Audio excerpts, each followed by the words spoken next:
I can take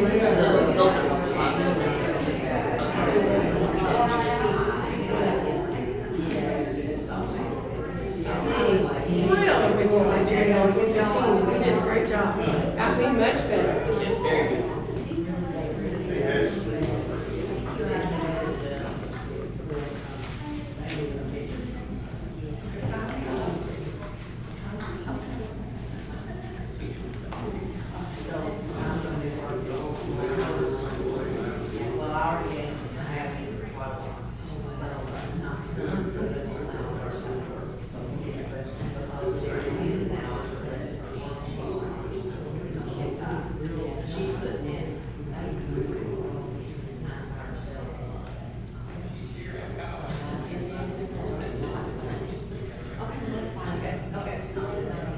I do.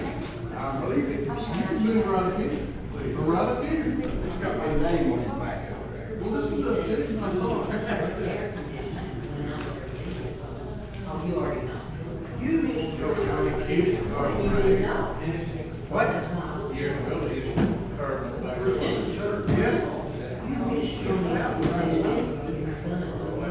Today is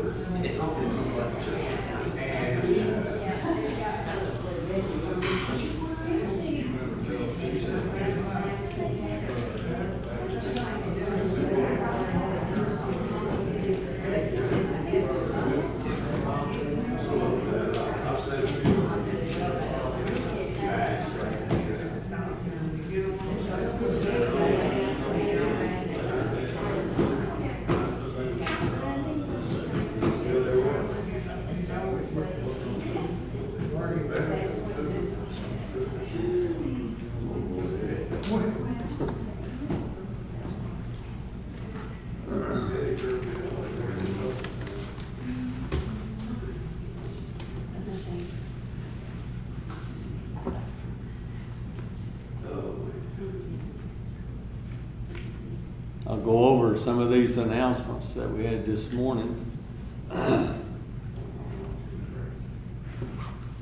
Zoe was baptized at camp, as well as Bailey Johnson, Donna Johnson's granddaughter. We're thankful for that. And New Pathways has asked Pottsville to help with the desserts for their picnic on Saturday, the 30th. And there's a sign-up sheet on the bulletin board. Wilda had her surgery Thursday, and she's planning on coming home, but I don't know if she's home or not.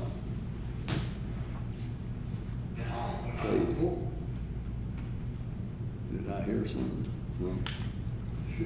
Bethany Puckett was feeling better, and she is here this morning. Chris was still having trouble with his back.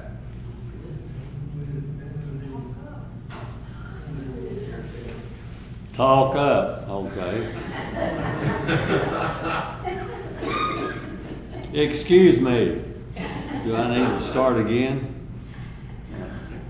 New Pathways has asked for Pottsville to help with the desserts and for their picnic on Saturday, July 30th. Sign-up sheet on the bulletin board. I don't know if Wilda came home today or not. She was planning on it anyway. Bethany Puckett was feeling better, and she's was here this morning. Chris is still having trouble with his back.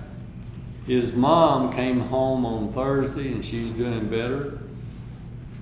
Scott Parker is still at Mills, and they're trying to get him an appointment with, I think, the neurosurgeon at Mayfield, trying to get an appointment with him. I talked to Jack Simons, and the reason that they weren't here, the air went out on his vehicle, and his son didn't think it was a good idea for them to drive that. So he picked them up and took them to Northside this morning. So that was the reason, and I don't know of any other announcements. Does anyone else? Okay.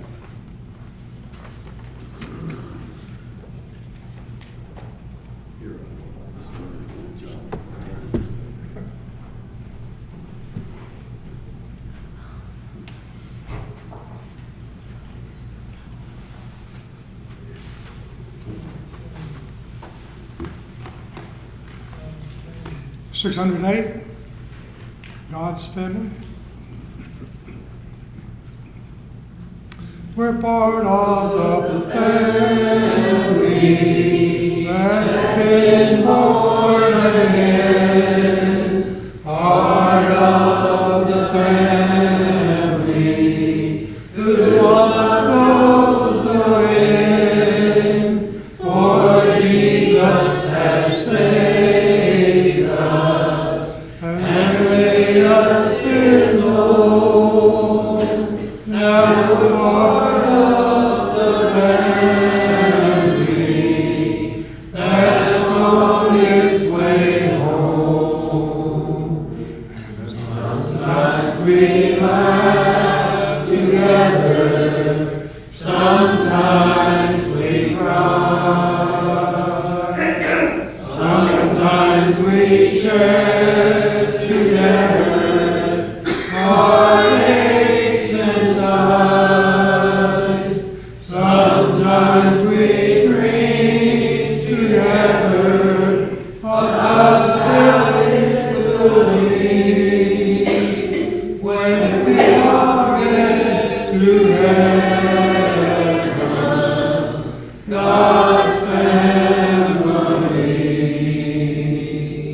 When a brother meets sorrow, we all feel his pain. When he's passed through the valley, we all feel relief.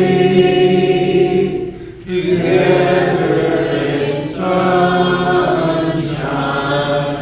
together in rain, together in victory, through his precious name. And sometimes we laugh together, sometimes we cry, sometimes we share together heartaches and sighs. Sometimes we drink together how it will be when we all get to heaven, God's family. And though some go before us, we'll all meet again, just beside the city, as we enter in. There'll be no more parting, with Jesus we'll be together forever, God's family. And sometimes we laugh together, sometimes we cry, sometimes we share together heartaches and sighs. Sometimes we drink together how it will be when we all get to heaven, God's family. 611. After this, Carl will have our opening prayer. There shall be showers of blessing. This is a promise of. Did I start wrong? No? I don't know if you know that one. Y'all don't know that one? Nobody? Never heard of it. Let me see if the magic turn here. I thought everybody knew that song. $199, Blue Skies and Rainbows.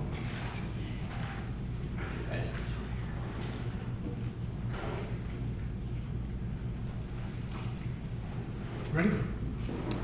Blue skies and rainbows and sunbeams from heaven are what I can see when my Lord is leading me. I know that Jesus is well and alive today. He makes his home in my heart. Nevermore will I be all alone since he promised me that we never would part. Green grass and flowers all blooming in springtime are works of the Master. I live for each day. Know that Jesus is well and alive today. He makes his home in my heart. Nevermore will I be all alone since he promised me that we never would part.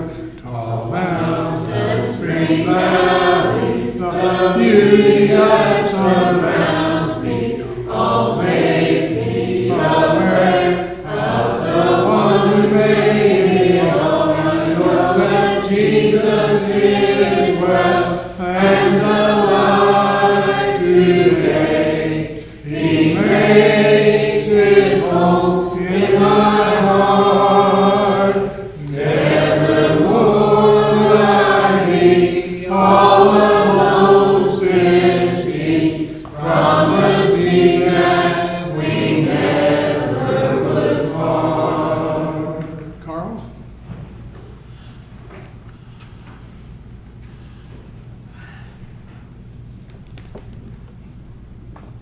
Heavenly Father, we thank you for this day and the expression to give us today. We thank you for the worship this morning and also the worship tonight. Help us that we will worship thee and be pleasing unto thee. Heavenly Father, forgive us of our sins and help us do those things which are true in your sight, and help us that we might have forgiveness, that we would have forgiveness of our sins. Heavenly Father, be with all those that have lost loved ones, comfort, strengthen them. Be the ones that have had surgery, and also be the ones that have been mentioned today and the ones that are sick. Comfort, strengthen them, give them your guidance, Lord. And then, Father, thank you. And be with those Ukraine people, help them that they will be comforted and strengthened. And thank you for the countries that have taken the refugees in and fed, clothed, and sheltered them. And thank you for all those countries, their neighboring countries. And then, Father, just help that you will be intervene in that situation and protect them with soon end. These blessed we ask in Christ's name. Amen.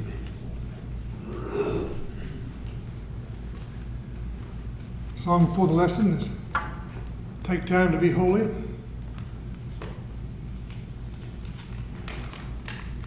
The invitation will be 858, Hark the Gentle Voice. Take time to be holy, speak often thy Lord, abide in him always, and be on his word. Make friends of God's children, help those who are weak, forgetting in nothing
ways are there for individuals to steal from us?